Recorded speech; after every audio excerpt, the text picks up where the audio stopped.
Mr. Sally has served as chairman of the World Economic Forum, and he's had notable positions and posts in the following as well. He has been chairman of the Institute of Policy Studies, been director of the European Center for International Political Economy, and as I mentioned before, chaired the World Economic Forum's Global Agenda Council on Competitiveness. We've also got Ikraam Reyaz, who you will be familiar with through the past 3 sessions, who is CEO and co-founder of Softfreight Logic, and myself, Imrah Chizyuka. I'm Director of Strategic Communications for Softfreight Logic. We'll start with Razeen. Yes, thank you, Imrah. Okay, what I'll do first is talk a little bit about the global economic outlook in the wake of COVID-19 crisis, and then talk about the outlook for international trade and supply chains. And then we can open it up to Q&A. So let's start with the global economic outlook. It's becoming clear that what we're witnessing is the biggest contraction to individual economies and the global economy since the Great Depression of the 1930s. So what we're seeing now way overshadows what we saw just over 10 years ago with the global financial crisis.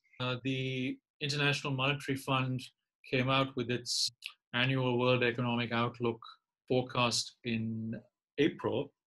And what it forecast was that the world economy would contract by 3% this year.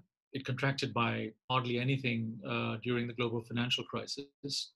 And that 3% comprises about 5% in the developed countries and about 1% in developing countries. Now, that presupposes what's called a V-shaped recovery. In other words, coming out of these lockdowns imminently, that there'll be a significant bounce of economic activity.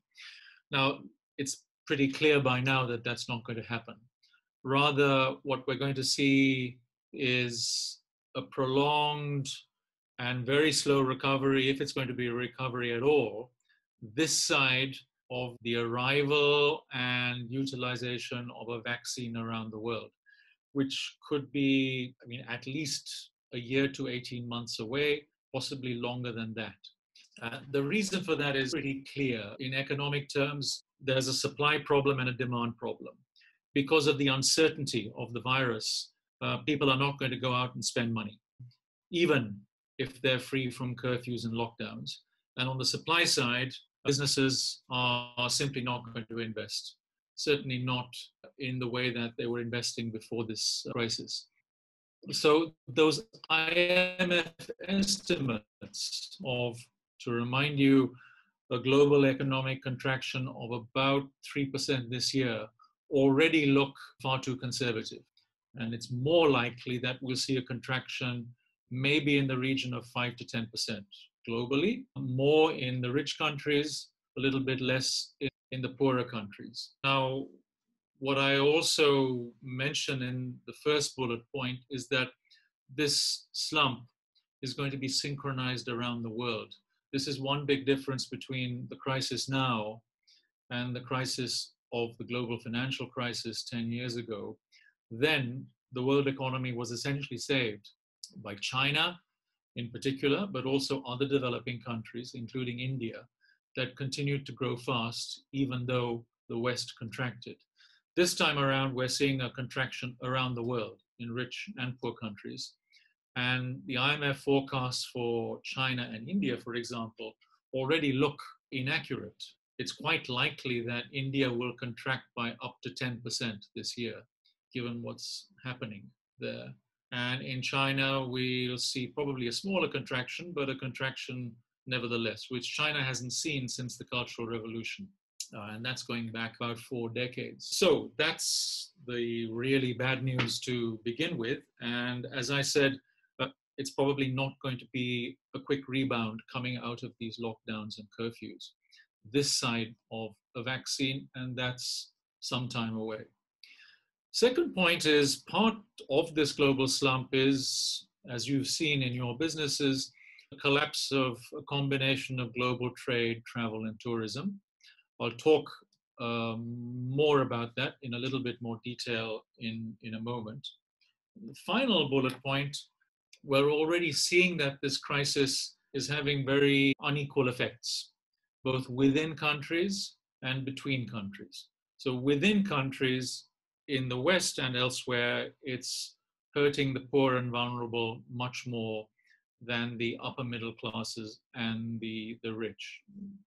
The most obvious example of that is that if you're rich or upper middle class, you generally have the option of teleworking and of being productive while staying at home. Whereas if you're a migrant worker, that's not the case. What's unusual about this crisis compared with the last crisis, the GFC, is that it's particularly hitting non-Western countries. Even though their growth rates will contract less than in the West, the signs of hardship appear greater. And that's for a combination of reasons. I mean, tourism has gone from whatever it was to practically zero. Remittances are contracting fast. Trade has shrunk. Export markets have dried up. An example is garments for countries like Sri Lanka and Bangladesh.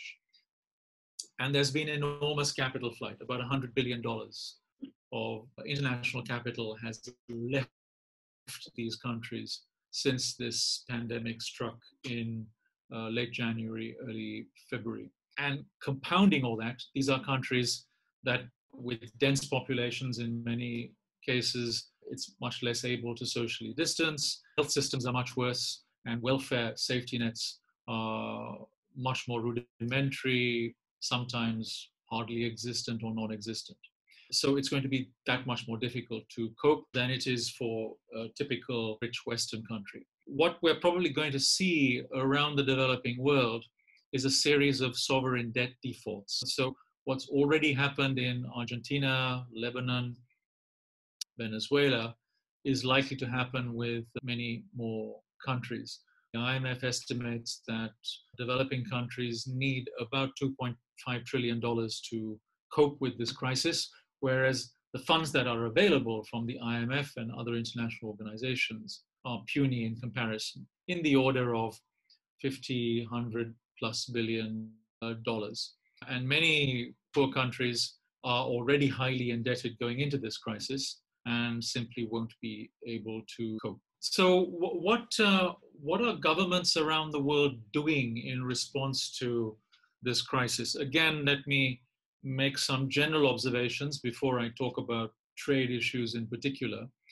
What we've seen in the rich countries, mainly in the West, is a massive policy response, which is justifiable. There are two main things that need to be done. Firstly, businesses have to be essentially subsidized so that they can retain productive capacity to take advantage of coming out of these lockdowns and curfews and out of the pandemic eventually. And workers and families and households have to be helped along the way.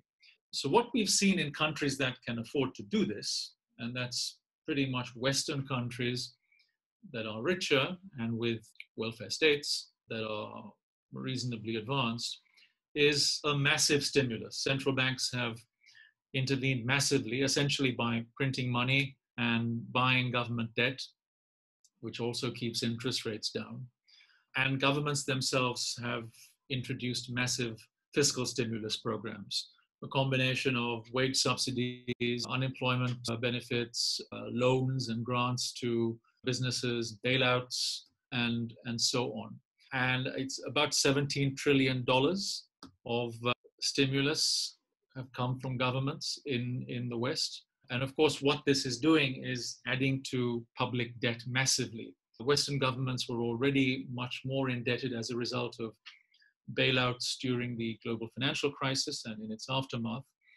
And what we're seeing is even more debt created in response to this crisis. So the OECD tells us that this $17 trillion of extra debt, and that's just so far, will take average debt levels, public debt levels in the OECD countries from about 110% to 140%, which is roughly where Italy was before this crisis started. So that's very roughly the situation in developed countries. In developing countries, the main point is that they simply can't afford these huge Western-style stimulus programs. Central banks can't afford to buy up government debt the way they can in the West, and governments simply can't afford the fiscal stimulus they can in the US, in the EU, in Japan, and elsewhere. I sit here in Singapore, which is facing a contraction of about 7% of GDP this year, according to the latest government forecast. Through the last 4 supplementary budgets, has been able to fork out about $100 billion to support the economy and people, which is equivalent to about 20% of GDP, bigger even than the stimulus programs in the West, which are in the order of 10 to 15% of GDP. And Singapore is able to do that because it has massive reserves and is a rich country. That's obviously not typical of countries around it in Southeast Asia and elsewhere in Asia. So if you look at poorer countries around the world, and we can look at the countries of South Asia, what they've done in response to this crisis is puny in comparison. So in India, for all the bluster of the Modi government, what's actually come out of the government in terms of extra money is about 1% of GDP or less. And that, of course, means that the poorest, including 140 million migrant workers who've lost their jobs, are left unhelped and exposed. And we're going to see a massive fall back into poverty for lots of people around the world, in the developing world. The third bullet point, crucially, what we're seeing this time, much more so than in the global financial crisis, is actually very little international policy coordination to come out of this crisis, and much more national governments doing their own things separately and often in conflict with each other, which is also true on the trade front, which I'll come to in a moment. And that's a dangerous signal. Final bullet point here, if we look at the initial responses or strategies to fight this pandemic, what we've seen are 2 different types of responses. One is more in the way of mitigation. In other words, you let the virus spread to build up so-called herd immunity and eventually blow away. You try and quarantine the most vulnerable, especially the elderly, but you allow the economy to continue to function as much as possible. In other words, you allow more deaths, but you have lower economic costs. That's the plan. The suppression strategy is quite different. It's tackling the virus head on through lockdowns and curfews to knock it on the head, as it were, while of course taking much bigger economic costs. Most countries have adopted some sort of suppression strategy. About 90% of the world now lives in closed borders and with a combination of lockdowns and curfews. You find a few exceptions like Sweden and Japan, which have not gone for such draconian measures. Now, what we're seeing coming out of these draconian lockdowns and curfews in the West, and now in places like India and Sri Lanka, in Australia and New Zealand, is a variety of strategies. Local context matters very much. But the main observation I'd made, just to prevent getting bogged down in a lot of detail, is in the West, governments are taking their populations out of lockdown gradually, for the most part, but at a time when infection rates and deaths, while still happening, are slowing down. In other words, the curve has been flattened and it's bending downwards. Whereas in developing countries, what we're seeing, and we're seeing this quite dramatically in India and perhaps in some countries in Latin America, is that because these countries simply can't afford curfews stroke lockdowns to continue, given that they're facing economic and humanitarian disasters, they're opening up, and sometimes very chaotically, as we're seeing in India, while infections and deaths continue to increase. And that, of course, is extremely worrying. So that's, I think, one big difference between the West and developing countries at the moment. So I'll go through this very quickly. As the first point I mentioned before, a V-shaped recovery is highly unlikely. Looking beyond the short term into the medium term, also beyond this period when we don't have a vaccine, there are some big things that are likely to change. It's not so much that the pandemic is going to induce new trends, rather trends that we saw before, particularly since the global financial crisis, are likely to accelerate quite a lot faster as a result of the pandemic. And I point here to three, I think, really big trends that are likely to accelerate. Firstly, something we saw before the pandemic, much more government intervention around the world and much more control and restrictions of markets. We see a huge increase in government intervention. Some of that will be wound down as we move towards a vaccine and the world moves beyond the pandemic. But some of these interventions are going to stick in all kinds of ways across the world. So more state, more restricted markets. Political systems are likely to be destabilized. We've seen the rise of populism on the extreme right and extreme left in Western countries. We're likely to see more of that, with more people unemployed, with lower incomes, with more signs of inequality. And we might see that spreading to many developing countries as well. We're likely to see much more national unilateral action and less global cooperation in the future.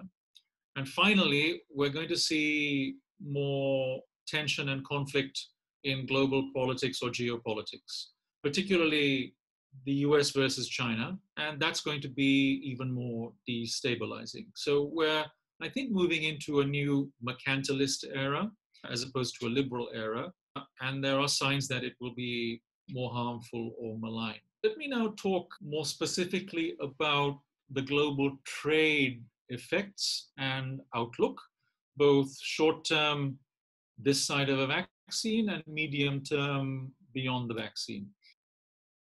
A bit of background to begin with. If we look at what was happening with global trade before the pandemic, I would point to these big features. For about 30 years before the global financial crisis, we saw perhaps the biggest era of liberalization and globalization the world had ever seen. We saw a lot of trade liberalization. We saw big economies like China and India, Russia, Brazil opening up. We saw the arrival of modern global value chains with highly fragmented production and complex logistics operations. What we saw then in the wake of the global financial crisis until this pandemic was what the Economist newspaper calls slowbalization. So we didn't see the acceleration of globalization we saw before the crisis, but we saw things stalling. So trade, which had been increasing to about 60% of world GDP, stalled at around that figure, the late 50s until last year. Global trade stagnated. It barely kept pace with the increase in global growth. Manufacturing trade almost ground to a halt, while services, particularly travel and tourism, continued to do well. And we saw explosive growth in digital services. And global value chains didn't expand the way they did before the global financial crisis. We saw a mild increase in protectionism, not a significant one. But then with the arrival of Donald Trump as president of the United States, we saw a big increase in protectionism, particularly in the US-China relationship. We saw the Chinese government increasing its own protectionist measures in all kinds of ways. And we saw copycatting protectionism around the world. India, for example, and Indonesia and other countries, which had been liberalizing before that, started to reverse course. So all of that was happening before this pandemic. What this pandemic has induced is a new era of deglobalization, probably the first deglobalization since the Second World War. So in that sense, it is historic. And a further increase in protectionism. So Just to give you some quick numbers, as a result of this global contraction we're seeing with these lockdowns and curfews, global trade has not quite ground to a halt, but almost.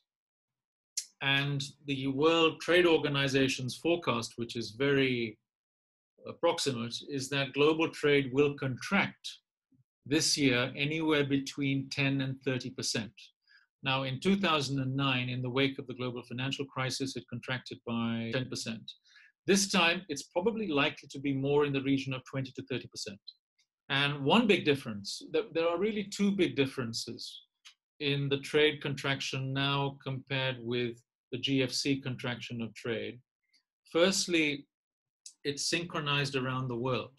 So this contraction now includes countries like China and India and Brazil and Russia, whereas China and India continued to grow fast and of course absorb exports and imports during and after the GFC. Second big difference is really concerning sectors. What kept international trade buoyant post-GFC was services, particularly travel and tourism. This time it's different. Travel and tourism have been hit even worse than other parts of international trade. So this time the contraction is across the board. It's manufacturing, commodities, which of course have seen significant price falls, starting with oil, and services, including travel and tourism and logistics.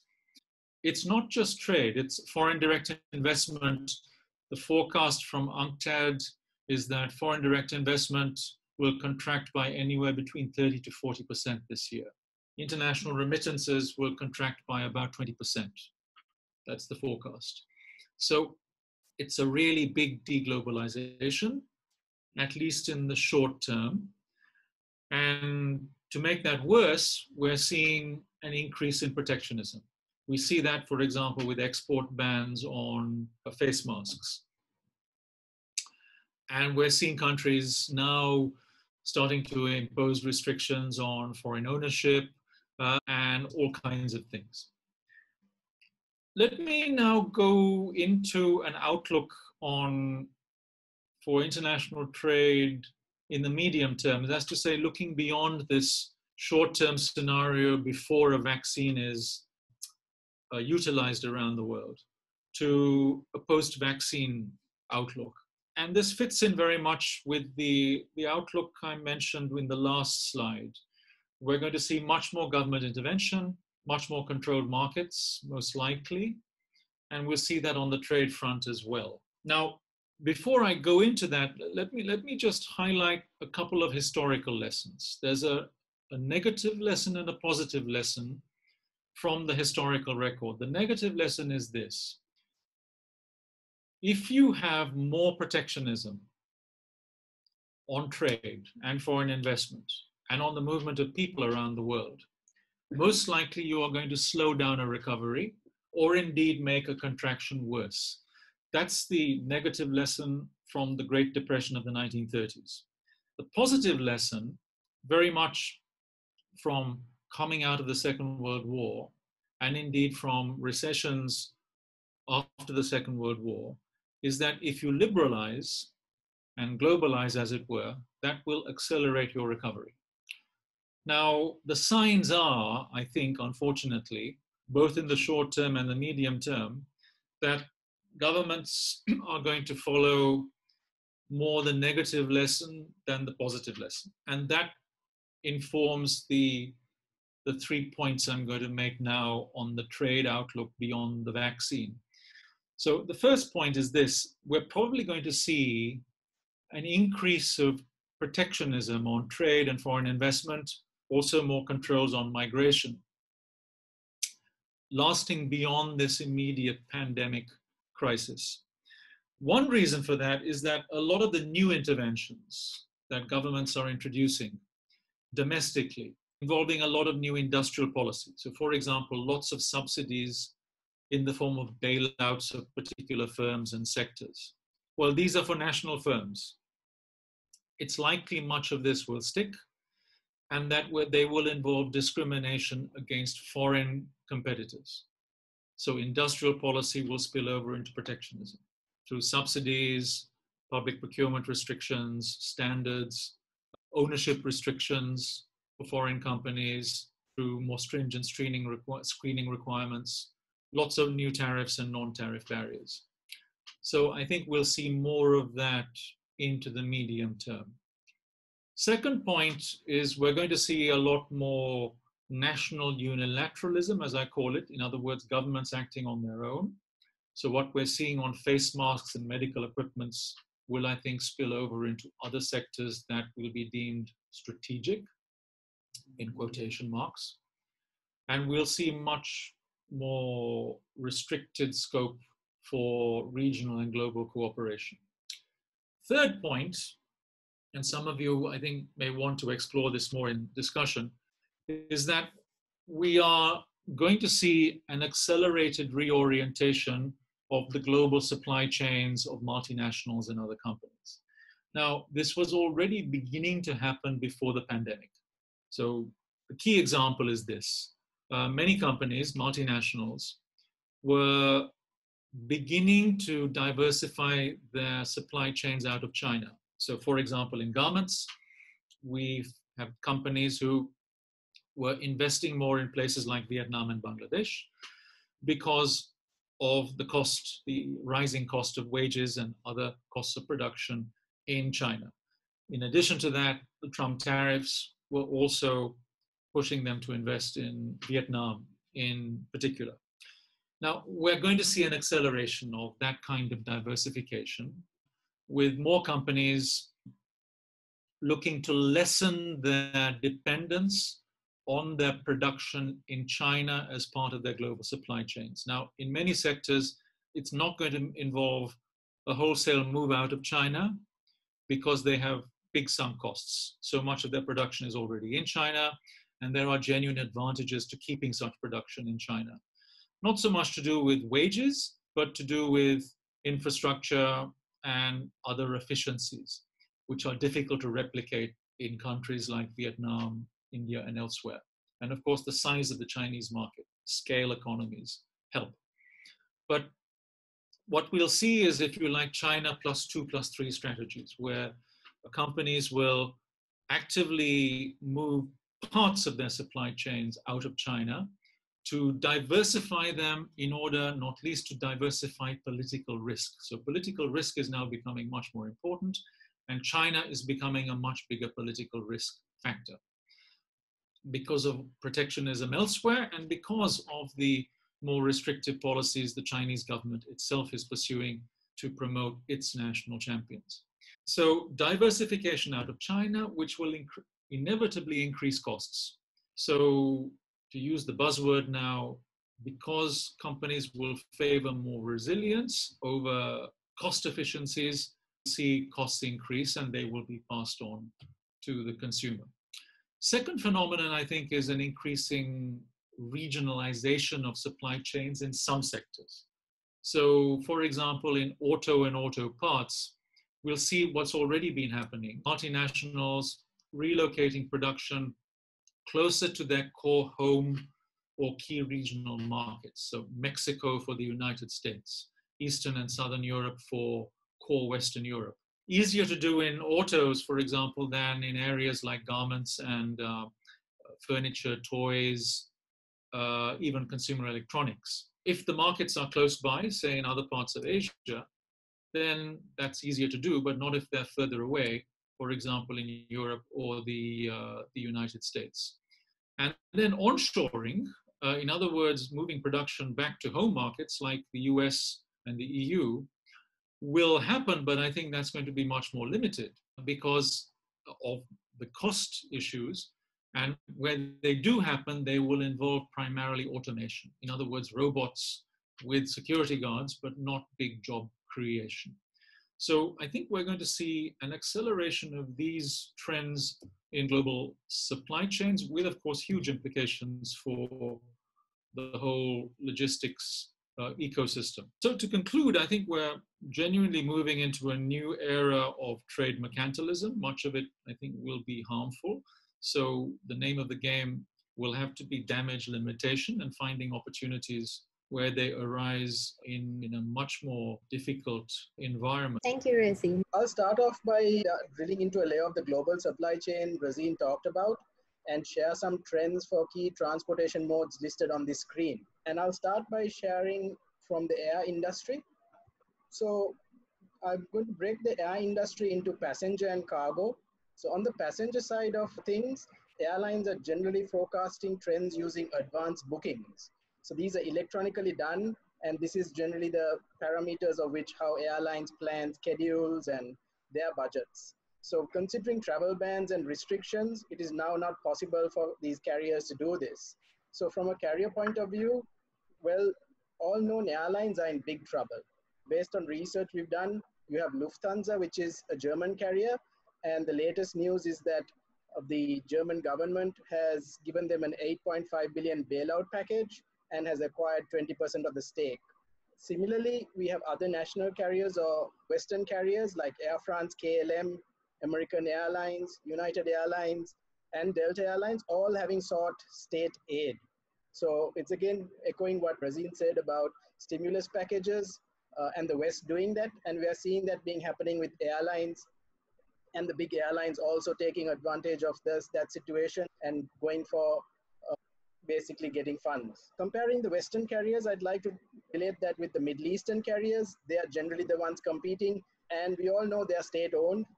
They have deep pockets, and however, these carriers are in big trouble too and are laying off a lot of staff. As per IATA records, in China, advanced passenger bookings are still down 46% compared to 2019. And the trend we are going to see is that continuing across all other countries as well. So to survive, basically there are a few things that are going to happen. Passenger-focused airlines are going to switch towards carrying cargo. We've already seen pictures of that, where you have cargo strapped to a passenger seat and the whole flight has been converted to move cargo. So that's something we're seeing from the carriers to mitigate risk. And the other thing they're doing is also leasing and operating dedicated freighter service, because you still do have to have necessities and essentials moving around. Razeen again touched on the face masks, and there are the pharma products which are moving, and these are going through charter operations, and these carriers, which are traditionally passenger carriers, are moving into that space. I'll talk a little bit about the cargo side. Specifically, you have players for carrying cargo. The traditional one is the charter services. So you have two types of charters. You have commercial airlines like the Lufthansa, the Emirates, also having charter flights, but you also have independent niche players operating their own charter flights and brokering those charter flights.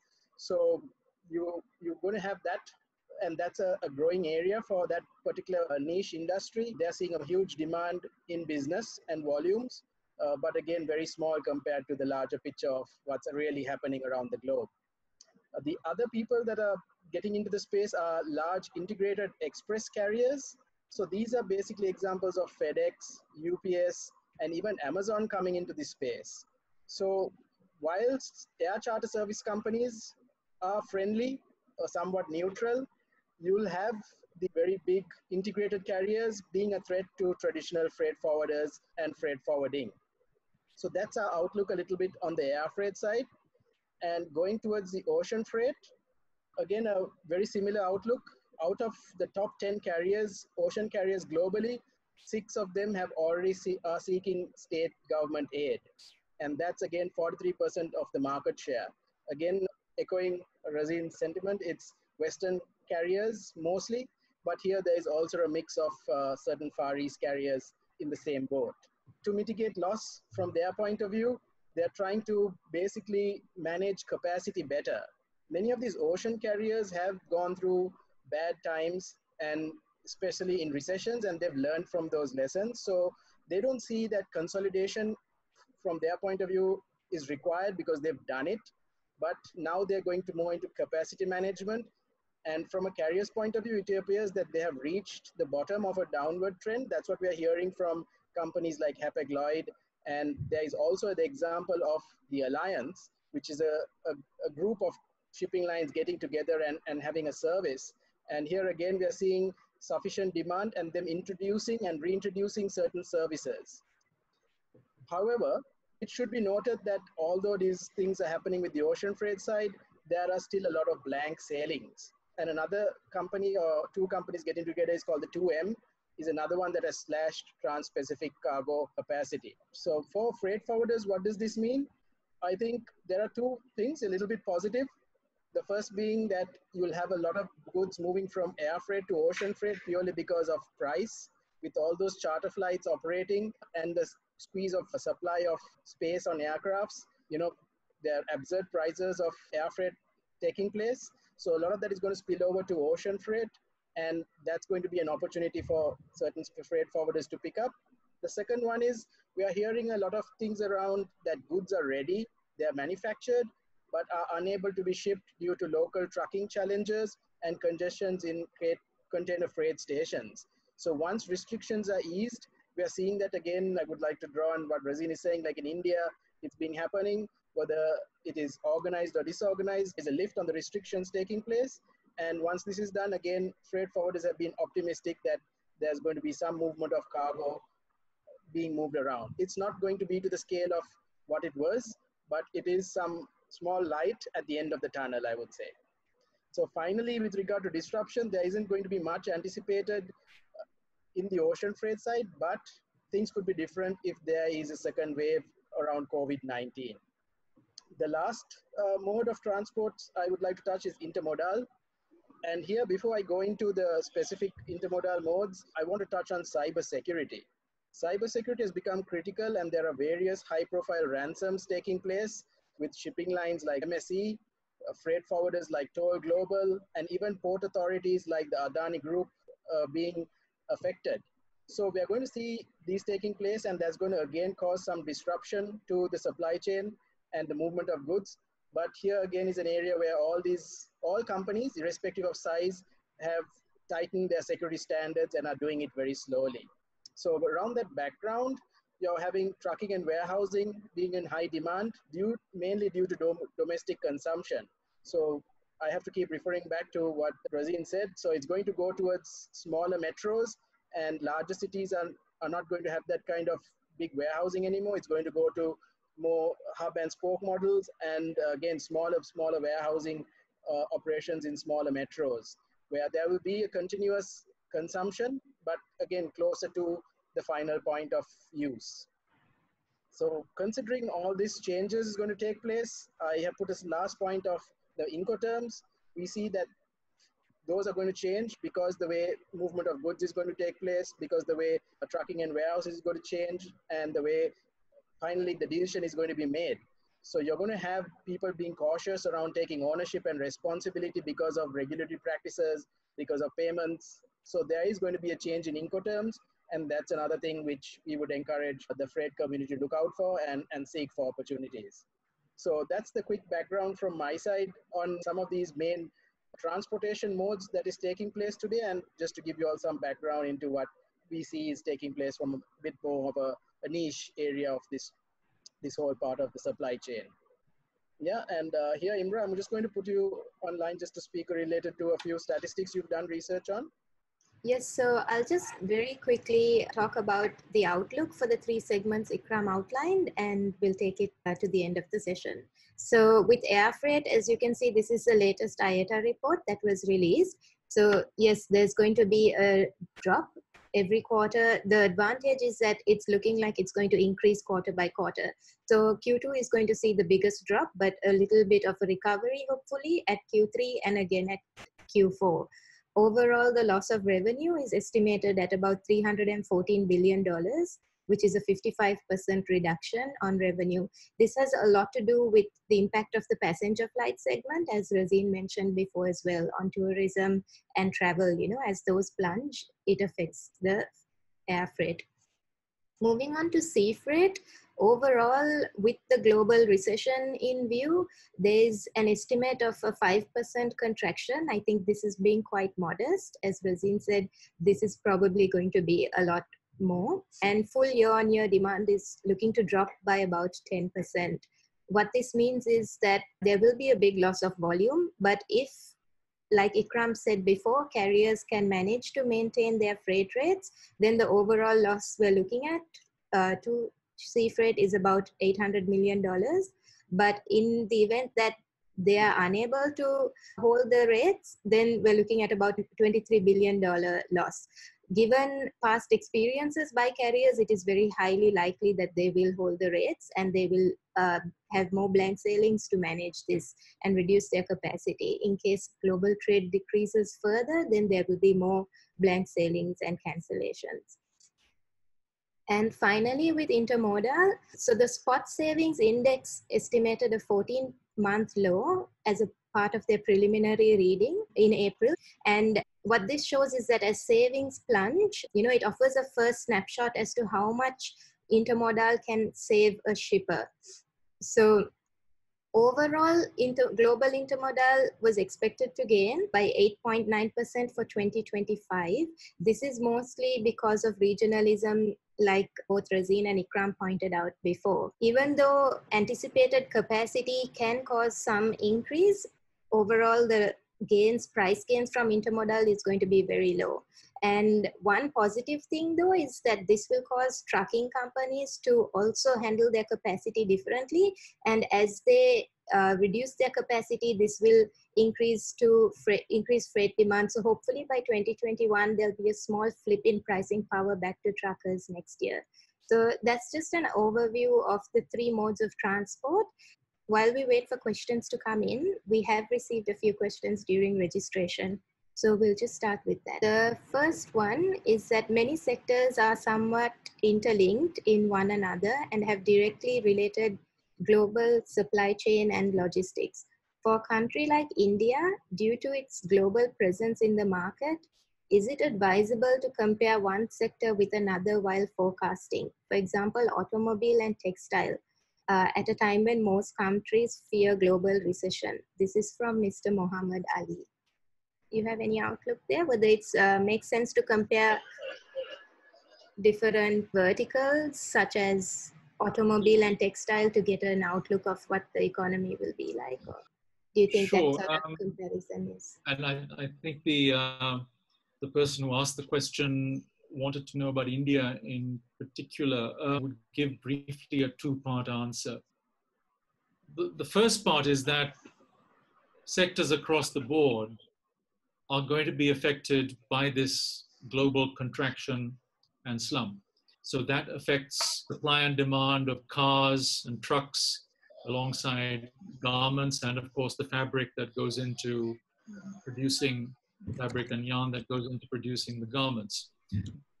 So if you look at production in India, both for domestic consumption and exports, at least in the short term, it's bad news across the board, including for those two sectors. The second part of the answer really is about sectoral specifics. And at least going on past experience, in terms of a medium-term outlook, in other words, beyond the pandemic, back to, in quotation marks, more normal conditions.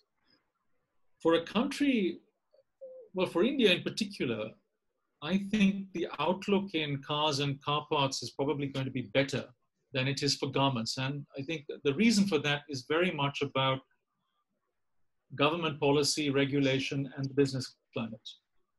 So we see India already having entered the global supply chain for cars and car parts, not nearly to its potential, unlike China and other East Asian countries, but with some significance, with hubs as Chennai and in Gujarat. And that's because companies have found enclaves of production where they can get away from the worst of government regulation and establish at least some operations at scale. Whereas in garments, it's a different story. India, of course, hugely underperforms on garments, especially compared with Bangladesh, because all sorts of regulations, in addition to infrastructure bottlenecks and red tape, prevent companies from acquiring sufficient scale. And I don't think that's going to change quickly in India, short of a policy revolution, which I don't think is going to happen. So that's how I would differentiate the answer. Got a long story short, a bad, at least short-term outlook for both sectors around the world, but perhaps a better outlook for one as opposed to the other because of government regulation. And we've just explored the Indian example. Thank you. But Razeen, if you don't mind me asking a question related to, you spoke around the economics and government policies, and I was just talking a little bit on the carrier side. So for bailouts, what kind of bailouts do you see that these governments are going to take place? Is it going to be industry specific? Is it going to be certain things where each government think is going to be important for them? For the longer term, what is your inputs into how governments will decide which to give a bailout to and which not? I think it's going to be all of the above, and it'll differ very much between countries and regions. So first point, just to reiterate what I said during my presentation, bailouts are and will be overwhelmingly a Western rich country, rich government phenomenon because they can afford it. And also they can afford to borrow to finance these bailouts, while most poor countries can't do that. There are a few exceptions. China, upper middle income countries like Malaysia and Thailand will be able to afford this to some extent, but most countries outside the West won't be able to afford it. But if you look at what's happened so far in the West, what you see is that it's a combination of general measures that are not necessarily sector specific. I mean, for example, central banks essentially buying up corporate debt and banks offering across the board loans or payment or deferrals for small and medium-sized enterprises. So there's some of that. Some governments have announced wage subsidies across the board. So for example, in Britain, the government is guaranteeing for a few months 80% of the wages of all workers who are put on furlough. German government pioneered this policy during the global financial crisis. But I think going beyond that, what we're seeing is much more in the way of sector-specific, in some cases even company-specific bailouts. And that's very much to do with politics. It depends who has the most lobbying clout, the most connections, the most influence in government. And of course, what that means is that smaller and medium-sized companies are not getting nearly as much in the way of bailouts as big companies in big influential sectors like airlines, like the banks, the big banks during the global financial crisis. And one can think of other sectors besides. So given the way politics works, I think we're going to see bailouts skewed increasingly towards big companies in prominent sectors that have political influence. What that means in the medium term, I think, is more concentration of economic activity. We're going to see big companies surviving better than small and medium-sized companies, many of which will simply go to the wall as a result of this crisis, as has happened during previous crises. Now, the big companies that survive will survive for a combination of reasons. Some will survive because they already have huge reserves of cash in the bank, particularly big tech. They don't need bailouts, and they won't get bailouts. They're not even asking for it. And these are the likes of Amazon, Google, Alibaba, and indeed, given that many of them function in the digital economy, they will do even better.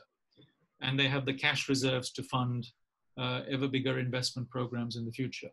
Others will survive because of bailouts, starting with the airlines. So we'll see, I think, that kind of combination and variation. Do you see the digital economy as buffering against the global recession in any way or form? Yes, definitely, but it's not big enough yet to compensate for this huge contraction of economic activity in the old economic sectors, as it were. So again, I think what we're seeing is that this pandemic crisis is accelerating shifts and trends that we've already seen, at least in the last decade. And one of those trends is, of course, a shift to the digital economy, digital services, data-enabled services. so that they increase in importance relative to the old economy, which relies much less on this way of doing things. So best example, of course, is the shift to online retail and away from bricks and mortar retail. So I think the pandemic is certainly inducing a further shift in that direction. So that, of course, privileges Amazon as opposed to bricks and mortar retail, but it's not sufficient to compensate for the contraction of old economy activity in the short term and probably into the medium term. Just ask one last question from the participants. This follows on from my previous comment about bailouts. I think they will be skewed to bigger companies in politically more influential sectors. No, I don't think that's necessarily healthy for economies, but that's just reality. It's the world as it is, not necessarily the way I wish it to be. Politics favors, use academic jargon, organized collective action, and generally collective action is more effective when you're large and better able to organize. That's one point. Another point is that one should be wary of bailouts in general. This is not an argument for no bailouts at all. This is of course a hugely exceptional situation. There's a rationale for bailouts. But the way politics works, these bailouts may be inefficient and they may last too long and spill over into trade protection, which I talked about earlier.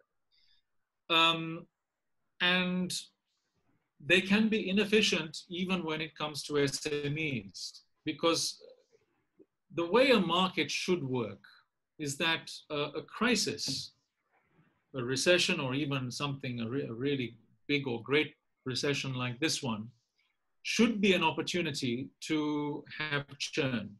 In other words, for companies that are inefficient to go to the wall or to be wound down and out, to allow space for new ones to emerge. And that should happen not just with big corporations and multinationals, but also with SMEs. There's a danger of bailouts actually freezing a current structure and preventing creative destruction and innovation from taking place. So one should be wary about large and enduring bailouts for SMEs as well. Thank you. With that, I think we can come to the end of the session.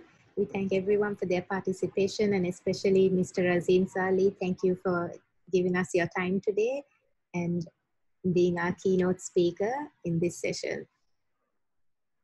My pleasure.